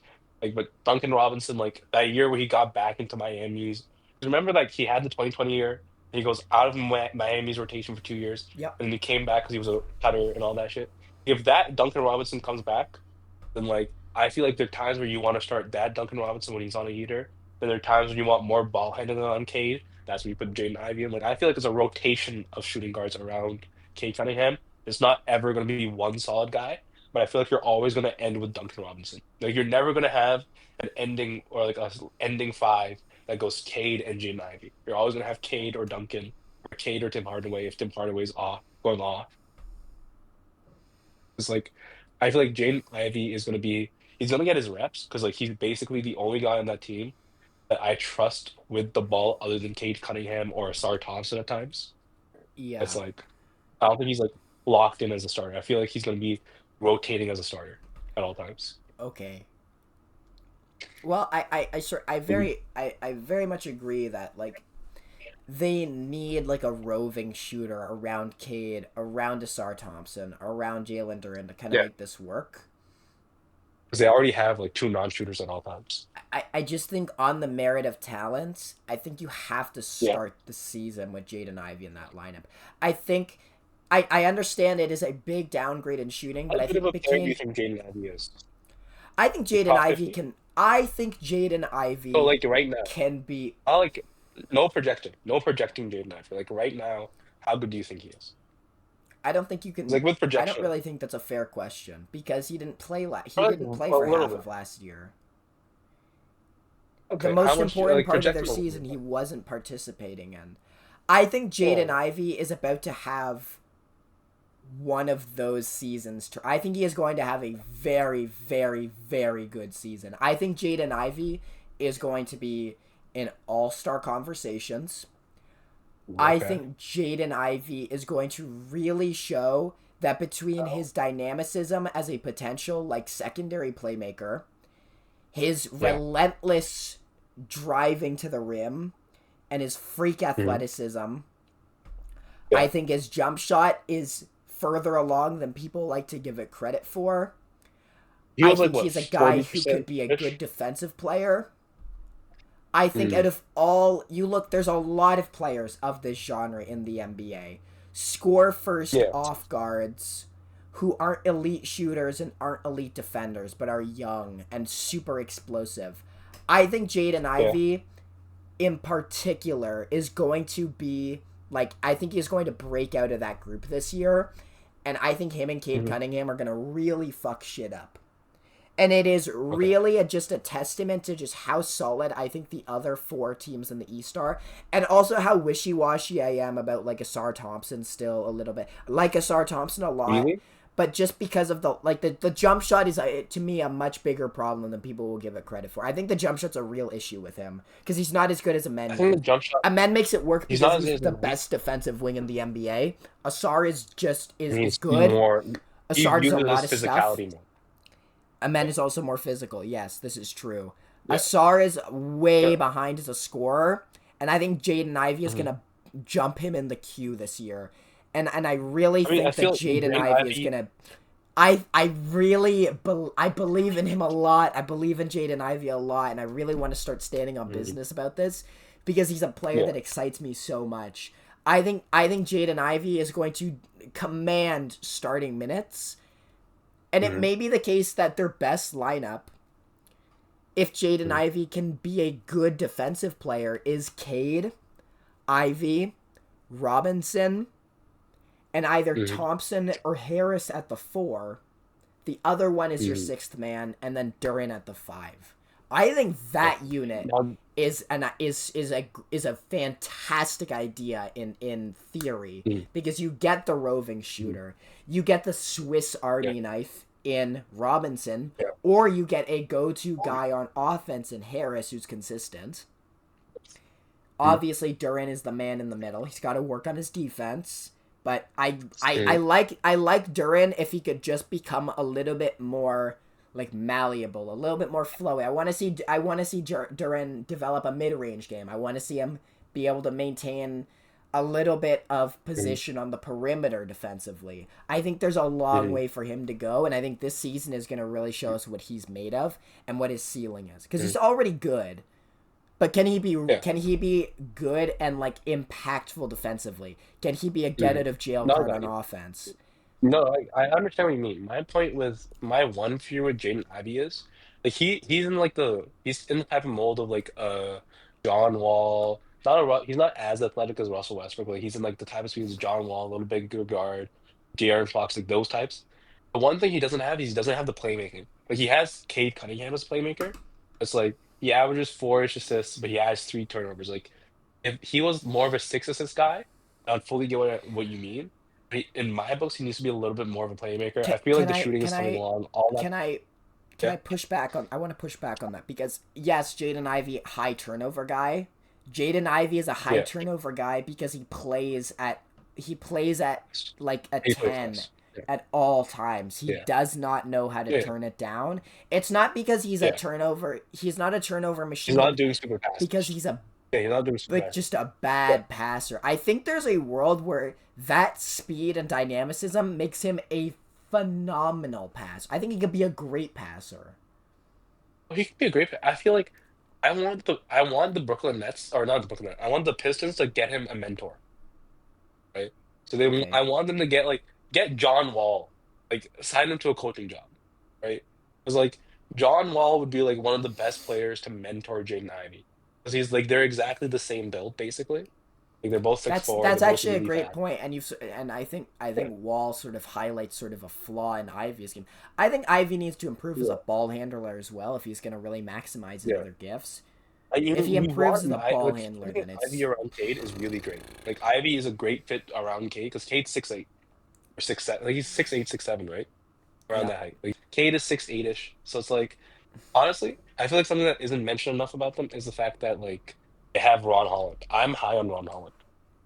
I believe in Ron Holland. So Give I me feel the like Ron if Holland Ron Holland case. goes, Give me the Ron Holland case. I want to hear it. but Ron Holland, he's 6'8". He's crazy. I feel like he's someone who's gonna be a great defender. He's like the premier forward you want around Cade. Like he can turn into the premier forward around Cade. So like I feel like Ron Holland can go boom. I love Asar Thompson just because I love Amen Thompson. How Because can like you I feel like not they love have all Asar the pieces to Thompson? go boom. No, How Cloud can you King, not because love like a Sarr I feel like Thompson? they have all the pieces. Like in my books, it's like it's them or Orlando. Like I feel like they can probably be higher than Orlando. It's just Orlando has more boom potential just because I trust Paolo. I trust Paolo more than I trust Cade. I trust Paolo and friends more than I trust Cade when I need the bucket. It's like I feel like they can go one or the other way. Tobias Harris is decent. Like, they're a really good team. They just I fear they're gonna go like the Kings the second year. Like remember the year after the Kings were the third seed? Yeah. Like I feel like they were the Kings won 48 games. The next year they won 46 games, where they went all the way down to like the eighth seed. I feel like the Detroit Pistons are gonna be like the same level of team they were the year before. I don't feel like they're about to go unless one of Ron Holland, Aiden Ivey, or Sarah Thompson pops. I feel like they're gonna be like the same level of team as last year. It's just the East got weaker. Maybe I should backtrack on the Ivy thing a little bit. It may be Because I one feel year like away, but I don't think it's I out of think the he's next year. realm of possibility that he has a massive comeback year, and Mm. I think that's a significant part of this. I almost think the Duran development is more important because if he could just become I more don't. consistent Right, I'm defensively, it sorry. would change everything. If But I'm not I'm really sure somebody who what's hates the type of reasonable to center that ask him. Jalen Duren is. I don't like the type of center that Jalen Duren. I would much rather have a Describe to defensively me what minded type center. of center Jalen Duran actually is, though. He's like a 6'10" offensively focused center. Like he wants to be like the lob man. He's a really good role man. He's like Clint Capella, but worse at defense. Slightly worse. Like I would much rather have like a Walker Kessler level of player, like Walker Kessler than Jalen Duren. I disagree, and I disagree for a few reasons. Duran is a good passer already. He is a crafty, Mhm. creative passer. He can find How like many assists different. do you average? He's like a 2.5 to almost 3 assist per game guy. But Mm-hmm. at the mid to high post, he can find Mm-hmm. cutters. Yeah, like He's you got mean some he's kind of processing like speed. he's like Derek Lively in passing. Like he's a good short roll decision maker. I think he's better than that, and I think we can Oh, see you think he's more of that better? this year. He Mhm. is I like JB the Bickerstaff as a difference coach. Like I between do. Duran and like a Clint Capella or a Walker Kessler is those Mm-hmm. guys are not getting necessarily like bitched in the paint. Duran is Mm-hmm. a enormous human being. He is huge. He's But he enormous. doesn't know how to use his size. He does not know I how to use his think size defensively. if he could become a good defensive player, I like his Yeah, offense because I can see the jump shot. I just yeah. need to You see can see him like the move DeAndre his Ayton feet mini. on the perimeter. I need to see him move his feet in the pick and roll. I need to see Mm. him become a good shot blocker if he's not going to become those other things that are just a really impactful Mm. rim protector. I think he can get Yeah, one of those I got two. it. I think he can get one of those things to happen. And if he Mm-hmm. does, and I think he will, I think that's going to Mm-hmm. be huge for them. Okay. I think I'm Okay. starting to talk myself into the Pistons being the 4 seed, but I think Atlanta is going to be good too. Can we move on to Atlanta Oh, now? I don't think I feel like Atlanta. I like Atlanta. My fear is All just right, let's like talk about Atlanta then. let's move on to Atlanta. I feel like my fear with Atlanta is Trey Young. Sometimes like Trey Young, somebody who can also go play 50 games a year. Like he has a season where he plays 50 instead of 70. Okay, It's like if Trey Young plays 50 games this year, I feel like the Hawks are dead in the water. of course. It's like It almost you goes need without Trey saying. Young to play. Yeah, like you need Trey Young to be there all 82 games, or you're dead in the water because there's nothing without him, right? Because like I I don't love really Dyson agree Daniel. with that. I wouldn't go that far. And I don't know, man. I feel like the team relies on his heliocentricness. Like it's like they need it. It's like remember how like, it's like James Harden being this. Like they need him Heliocentricity. to be there. Heliocentricity. But damn, Well, we're going crazy with the language. It's yeah, like that's kind of you a need him there. bar, but That's a bar, but he'll like you need. It's not. It's like talent wise, they're like this is the most talented team around him. It's like I don't want like I love Dyson Daniels. They have amazing size. Like they have Dyson Daniels who's like 6'5", 6'6". You have Jalen Johnson who's like 6'8". You have like size around him. You have Kristaps Porzingis who's like 7'2". He is gonna be one of the best defensive teams around Trey Young. Like, I believe in him all the time. But as long as Trey Young is not on the court, I'm worried at my ass. Because who's right. creating for them? So okay. So can I Other verify than this? they Because have I'm Karis sorry. LeVert fucking I Karis LeVert's in Detroit now. Oh, Karis LeVert's on the Pistons. Yeah, my bad. Yeah. I don't really know if I agree with this. If this Trae Young has had 3 seasons in his career. He more often than not plays a lot. He played 76 games last season. He's played 70 or more games in 3 of the last 4 years. The year before last, he played 54 games. If Trae Young doesn't, but like this is not a player who's like injury prone. No, I'm not saying he's injury prone. Like he's about to fall apart. Like I'm not saying there's a high chance he plays 50 games this year, but I'm saying it is a possibility. Okay, right? but like it is a possibility that he plays like 6. So we agree that if that happens, then the Hawks are cooked. Well, they're kind of cooked. Yeah, they're in a much worse spot. They're like a 7 or 8 seed rather than a 3 or 4 or 5 seed. Yeah. So, but I feel like it's the best team around Trae Young. It's a pretty simple conversation. It's like you have amazing defense around Trae Young, you have amazing size around Trae Young, and you have amazing play finishers around Trae Young. Like it's something that's going to work. And I think not only do they have good play finishers, I think all of their play finishers, because they're like young enough to they're learning how to create their own shot. Jalen Johnson is learning how to create his own shot. Zachary Resaw he's somebody who can say how to create his own shot. He's not gonna go instantly up with the shot. He's gonna like do a little bit of a dribble move or something like that. Yeah. I like the rookie they got, Asa Newell. I think he's a good mix of both those things. I like Nickeil Alexander-Walker for them. I think this team, what I like about them is they are so balanced. They have a little bit of everything. They've got that big time catch and shoot guy in Luke Kennard. I think they've got a shutdown. Thing I fear with them is my one fear is I could see them being jumped by both like Detroit or Orlando. Well, I think Orlando's just gonna. Orlando is just better than them in my opinion. I don't even really think it's a conversation. My thing is like Franz Wagner is somebody I'm not that high on. Like I like the player that Franz Wagner is amazing. Like I can fully see the future with Franz Wagner, but he's just not a guy I'm high on. It's like if Franz Wagner has a really great season, I feel like they're the 3rd seed. If Franz Wagner has like the season I expect him to have, they're like the 5th seed. I just disagree with that. Franz Wagner is a player who the last like 3 years has proved he's a perennial 20-point per game scorer, and that's with his jump shot being completely broken. If he makes any progress in his jump shot, and the thing is, like they were already good. They were already a playoff team last year, and everything went wrong for them in terms of injuries. Kentavious Caldwell-Pope was awful, and they just replaced Kentavious Caldwell-Pope with a better player who scores at a higher volume, who's a better defensive player, and they're gonna, in theory at least, and this is true of every team, have health. So I just don't see the case for Orlando below Atlanta. I just don't see the case for that. My case would be this. My case in my head is this: like they have a lot of great things going for them. Like you have 2 to 3 non-shooters on the court. Yeah, right? Because you have Wendell Carter, who's not a shooter. Wendell Carter is like a fake shooter to a real shooter. Like sometimes he's gonna be a shooter. He's not a trusted shooter. Like I could see him beating a team from 3 sometimes, but I'm not gonna believe in it. I don't buy it. You have Paolo, who's not a real shooter, and then you have Franz Wagner, who's not a real shooter, and then Jalen Suggs is in between. Unless I'm misremembering who Jalen Suggs is, Jalen Suggs is in between. Right? Jalen Suggs is okay. It's okay. It's like you have a great shooter in Desmond Maine, and then you have nothing. Right? And like the East is the one conference where the top teams have like interior presence. Other than the Pistons, the top teams have interior presence.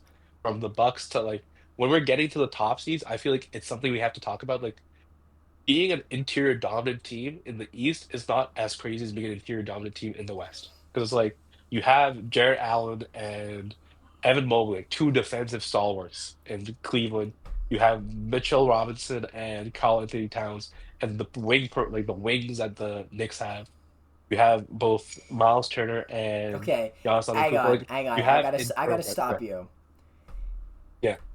Karl Anthony Towns is like the worst rim protector in the NBA. Like I understand you're thinking like Mitchell Robinson on the back line. Karl Anthony Towns is like sort of the meat shield. I'm thinking of the New York, like the. I don't even know if that's workable. Karl Anthony Towns is a bad defender, and Jalen Brunson is like unfortunately because of his offensive load, a bad defender. Yeah. It's just I don't trust New York's defense that much when it really gets tested. I trust their defense. I don't know, man. I trust their defense. Here's I what I trust it. It like was about like, Orlando. mm, They were good last year with all these flaws that you're talking about, mhm. especially the shooting flaw. They were already good last year, Yeah. and But like, how good? Okay. everything is now working for them. Okay, They were good enough to be the 7 I don't seed, know. and Good enough to be 17. all their they were the 2 seed until they had injuries at the start of the year. They had significant I know, but injuries. I don't know. But my point is, I feel like I, I feel like the top of the East, like, there's no chance they're being better than the Knicks in my mind. There's no chance they're being better than the Cavs in my mind, right? I disagree with the There's a Knicks. decent I chance. disagree. I think Yeah. they can absolutely be better than the Uh, Knicks. In fact, I would I think of almost the be Knicks. inclined to put Orlando at the 2 seed. I'm Whoa, very. whoa, I no, think New calm down, York bro. is Calm down. like. It's like Get Cleveland Orlando, get the 1, magic out of your mouth. Cleveland 1, and it's like Orlando and New York are like 2A, 2B, and the only reason I put New York ahead of them is because of precedence. That's the only reason. I think I I think feel, I Orlando feel like is you're in a forgetting. great I feel spot. okay. Look, I feel like you are undermining the utter stupidity that is Tom Thibodeau on offense. All right, like if Mike Brown is like above average offensive coach, Tom Thibodeau is like Tom Thibodeau walks up to Jalen Brunson, hands him the ball, and tells him that's the play. Like he will not. He does not call plays They on had like the offense. He second literally best just offense in the NBA last year. They had because a of who good Jalen Brunson offense. is. Who Jalen Brunson is, not So to the what do you fucking Tom Thibodeau going down. what like okay, yes, they My have a thing lot of is, my evolution thing is, in terms of using Mikal Bridges a lot more, yeah, using OG Anunoby like at all, like giving him at any yeah, opportunity to handle the ball, like use him as a screener, yeah, use Jalen Brunson as a screener, all that.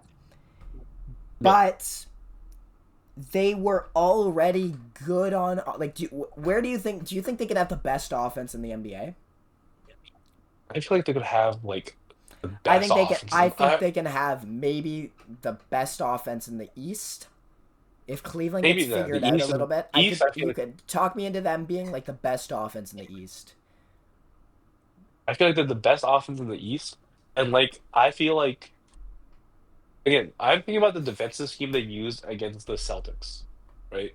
It's Yeah. like this team is like if you have a good defensive scheme with this team, they're like one of the best defense. Like they are a defense that can rotate. Mitchell Robinson is crazy good on the perimeter for his size. He's Right? pretty The good, shit yeah. that Mitchell Robinson, He can yeah, slide his like feet. especially with his injuries, like if you look at that man's injury history and then you look at how he was Awful. moving in the Celtics series, you go, what the fuck? You go, how the fuck is he doing that? Right? True. Like what black magic, what witch cursed, like what witch did he go to Okay. like bless his ankles? Okay, Like it is. he's not Dyson Daniels on the perimeter, but he's good. He's a He's good not Dyson perimeter Daniels, defender for his but okay, size. but okay, let's not forget that this man's legs exploded every year for the last 5 years. Yeah, it's not been great. And like this man's legs, he's always had a leg issue since he's been in the league, basically. Still always in foul trouble though. But anyway. Like he's yeah, still always in foul trouble, but like the fact is like imagine having a leg injury every year of your career and being 7 foot, being like 240, 250, and Okay, still moving like so that. on the added to the all Abdullah glazing team, Mitchell Robinson, right next to Is Brandon Miller Mitchell and Robinson, God, who else did you say was the truth? RJ Barrett, RJ Barrett. RJ Barrett, RJ Barrett. and Jared McCain. Jared McCain, that's right. Okay, so we've almost got a It's a full starting crazy five list. here. It's a crazy list without like any continuity. Like there is Right. no continuity in that list. But it's just like those are the players I love. Okay, But so it's like New York is gonna have the I best feel like offense in the NBA. It sounds like. and like they have I feel like they have the defensive not like I feel like they remember what Tom Thibodeau teaches them on defense. And like they're easily the 2 seed. Right? My fear with like the first is like injuries, like again, they're a team that's almost always had like some injury bug going on with them. So They that's got one issue. very lucky last year, all things They got considered. very unlucky last year, but even the year before that, they had like the No, Jalen the Suggs injury. Knicks. The Knicks got very lucky. They got lucky. Yeah, the Knicks did. But it's also like they have, other than OG Anunoby, they have like players who don't get injured like crazy. Mikal Bridges Right? plays Like every OG game. Anunoby is the one. Yeah, but yeah, somehow like the joke was like this is probably gonna be the year where Mikal Bridges did not play every game because like Tom Thibodeau was gonna play him to death, and the Knicks just have bad injury luck. Like he still did. Like good He luck. still did. It's like He still did. But like my thing is like Orlando's a team that I can see falling due to injury, and I can see falling just because like at the start of the year they're not going to be in a role. But I could see them at 3, right? It goes for me. It goes Cleveland, New York, Atlanta or Orlando, then Detroit or Philly. I It's like those I, two are like switching. I really Right? think Orlando. I think Paulo Banchero is going to be. I I think love Paulo, MVP but like candidate I is you too gotta. strong of a word, but Oh, whoa, whoa, whoa. second team All NBA is Mm-hmm. to me like highly likely. In It's fact, likely. I It's would probably gonna. probably pencil It's him a in guarantee. for that second team All NBA spot. Now, first team All NBA Mhm. is gonna be a little bit more wishy washy. I think it's gonna be more competitive, Really? but I feel like first team All NBA is pretty possible for Paolo, especially because Jason Tatum's out. yeah, but you've got to contend with like Wemby on the first team now. If Evan Mobley I takes a feel like I jump, feel like like there's Wemby is one still year too early because Wemby is still a 1 year. Like you have to realize, if Wemby doesn't win MVP this year, he can't be the youngest MVP ever. It's like okay. this year or bust. Yeah, we've got there's a lot of good players, but I think Paulo Banchero is Yeah, somewhere in that second team, low first team area. He's gonna be a wrecking ball. And I think Franz is yeah. gonna be good enough. We've seen that even Oh, though France is neither of good, them but can shoot, they make it mhm, work. And they've added mhm. a great off ball sniper. And if there's just any like curvature in their development Okay, but like okay, upwards think about it like this. Think in about it like terms of this. shooting, they're They gonna are be legitimately, like fantastic. legitimately, yeah. But like if okay, but like think about it like this. Like legitimately shooting wise, they're very similar to the Raptors. Like Desmond Bain or Emmanuel quickly, and then everybody else shoots basically as well as the players on the Raptors do. Worse actually. Paolo But they've Banchero is a proven worse it shooter than works. Brandon They've Ingram. proven it They've works. proven it works. But it's like the fact that like if you can just have all those questions for the Raptors, then you have to at least allow them to creep in for the Magic. Because like saying if No, they no, no, prove it no, works is no. It's like completely no, different no, bro. because then the Neither, Raptors neither. haven't proven it. The Raptors have proven it doesn't work, and they have to The add. Raptors have proven They're it does work. basically starting from scratch this year. Orlando is I multiple know, years but into this. They have been the 2 seed for a not insignificant amount of time. They dealt with okay, terrible okay. Whoa, injuries whoa, and whoa. It is an still maintained a insignificant amount playoff of time. It spot. is. It is It is an undeniable insignificant amount that of time. no, that is a no. They had a How long were they the serious two seed sample for? size. I will. How many games? I have no idea. I Search don't it even up. think I Search it could up. calculate. I don't think Yeah.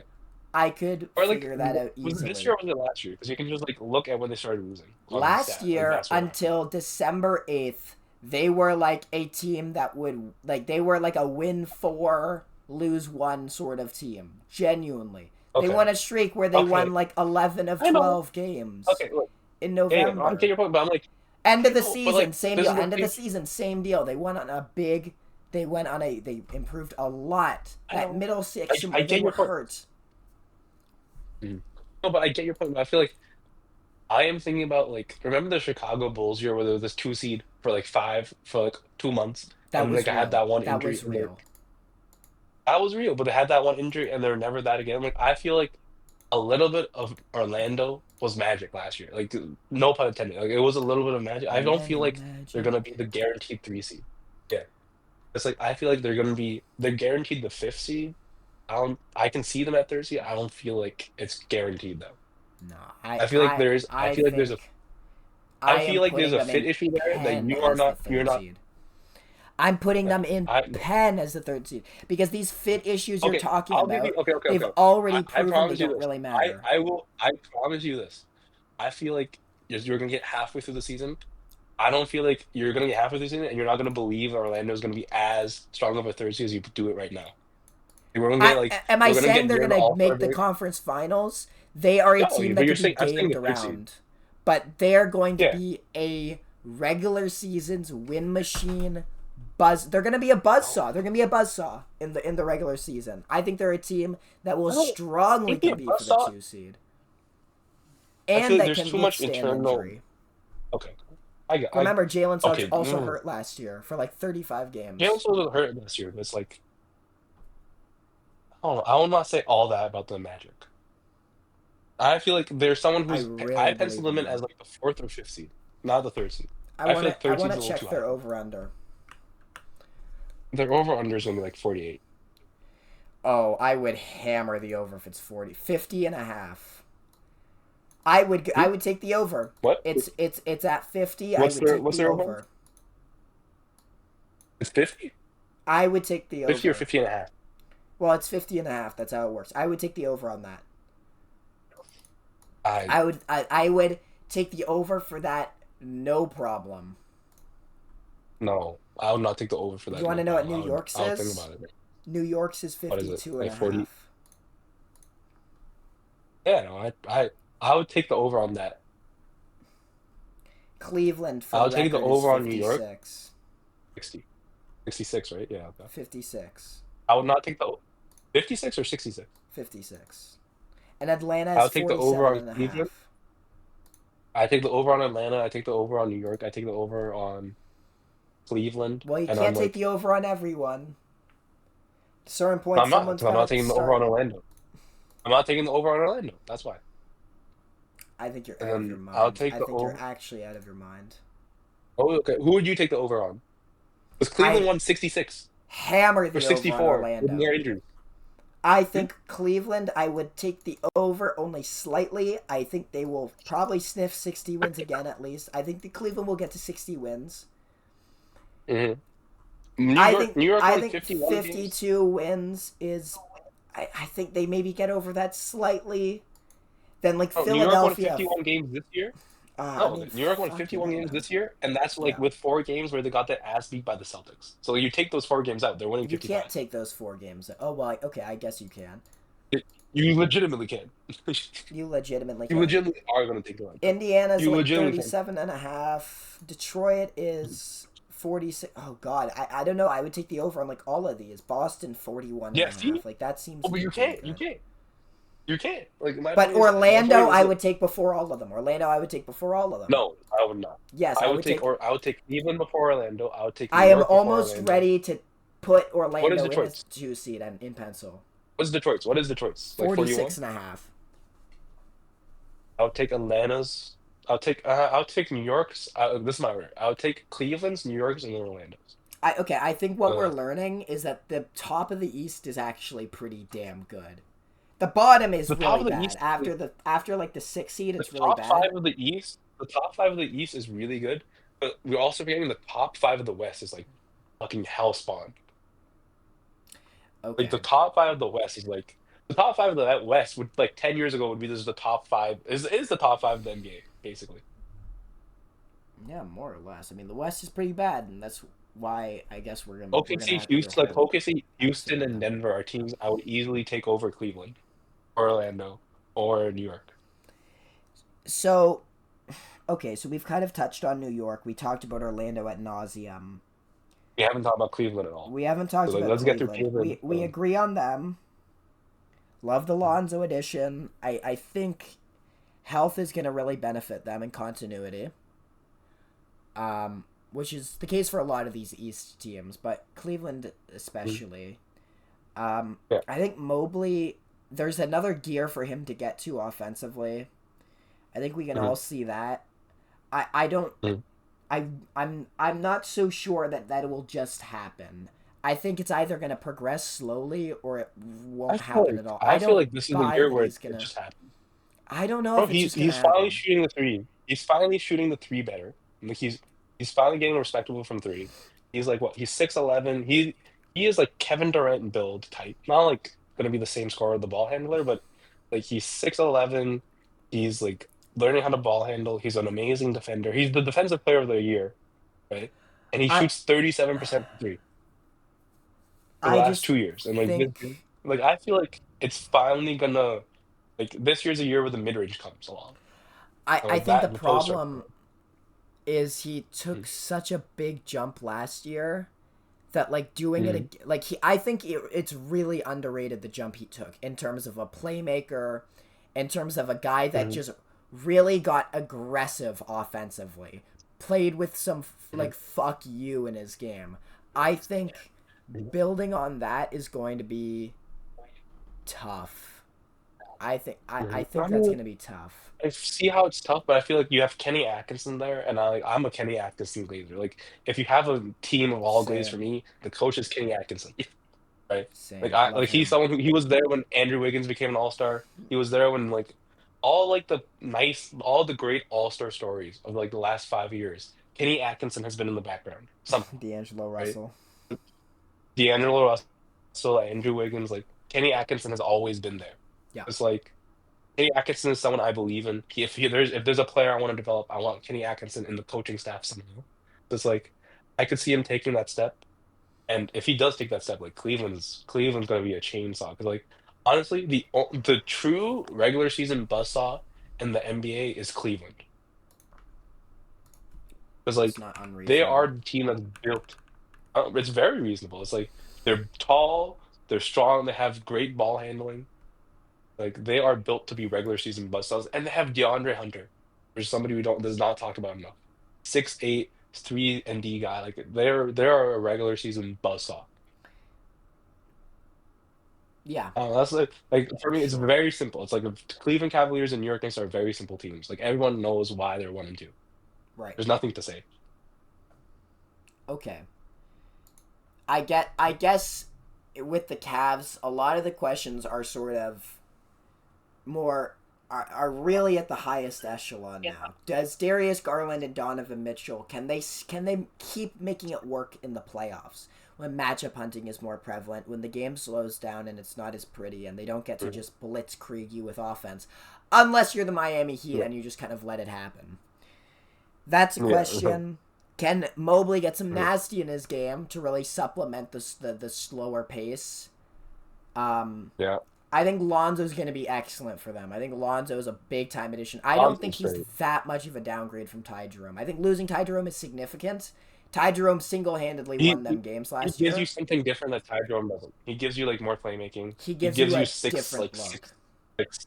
Yeah, he gives you a better look. Yeah, What you lose with Ty Jerome, though, is a guy who is just by more. virtue, like he every now and then will just have such a good scoring game, he wins you the game. He wins you the game. But Ty Ty Jerome. Jerome in the playoffs. Like if you remember what Ty Jerome was in the playoffs, it's like Lonzo Ball is never going to do that to you in the playoffs because you're I never going I to look didn't to him to have do an what Ty issue with Jerome did. Ty. I liked Ty Jerome in the playoffs. Do you remember what happened in like the unless I'm misremembering the Indiana series? Like there was that one game where he was like completely atrocious. I He could not hit a remember shot. He did not do him anything. like having like a 7 of 7 game or something, or maybe when I was in the I Miami feel series. at I don't least know. We both that's like the Ty Miami Jerome. series. At least the Indiana series, the way I remember, he was like atrocious. Okay. I might be misremembering. Yeah, well, I think that's it then, right? We've talked about them all. Yeah, we've There's talked nothing about more to anyone. say. Is At least there anything else you want to note before we get out of here? no, I think that's it. Truly, I feel like Evan Mobley's pop off season, Cade Cunningham pop off season, and like Jaden Ivey pop off. Like there are a lot of pop off seasons potentially happening this year Okay, so in then the let me East. give you a question. If there is one player in the East who are you most looking forward to seeing their development next year, who is that? Because I think I've sort Brandon of Miller, really nailed down Brandon Miller, Jaden Ivey. Okay, Brandon Miller. Brandon Miller, bro. As the Brandon Miller. To me, Brandon Miller is 6'9" Kevin Durant potential. Like he has the potential to just be Kevin Durant again. Like we're gonna lose Kevin Durant and then gain him again. Because like he has the midi, he has the length, he has the size, he has everything that Kevin Durant does, except he's 6'9" instead of 6'11". It's like Okay. in my book, he plays shooting guard. Like he has all the tools to be amazing. He just plays for the fucking Charlotte Hornets. If Brandon Miller played on the Brooklyn Nets, bro, you would know his name. No one would not be talking about it. If he played for the Brooklyn Nets, if he played for the Knicks when the Knicks were trash, if he played for any other team than the Charlotte Hornets, bro, people would be glazing that man to kingdom come. He plays for the Charlotte Hornets and LaMelo Ball is there. So people are like, oh, the only rookie that I know from the Hornets who's been an All-Star is LaMelo Ball, and then Brandon Miller is like a really good guy. Nah, Brandon Miller has the potential in my mind to be a superstar, and he's just like stuck on the Hornets. Fair. That's it. And you have Jimmy. Yeah. Fair. I think I'm gonna really bank on Jaden Ivey this year. But yeah, I think I Brandon can see Miller's it. gonna I be a can see demon. Rambler is a demon. No conversation about Okay, well, listen, we'll get out of here. If you're watching this on YouTube or Spotify, make sure to, it. leave a like, give us 5 stars. Let us Yeah. know how we did in this one. We're gonna try and get one of these out a week, hopefully. It'll stay in flow with the NBA news cycle. Yeah. We're gonna get better as we go. We're still rookies at this, even though I've done this. Like, I'm still bad, and Abdullah has. Nah, bro. I think bro, the Abdullah. MVP. I think Abdullah learned what a camera was today. So I did. Yeah, so that's cool. But yeah, we'll catch you guys in the next episode, man. We don't have an outro, so yeah. We'll think of something. We don't even have Yeah. a name, All right. bro. See ya.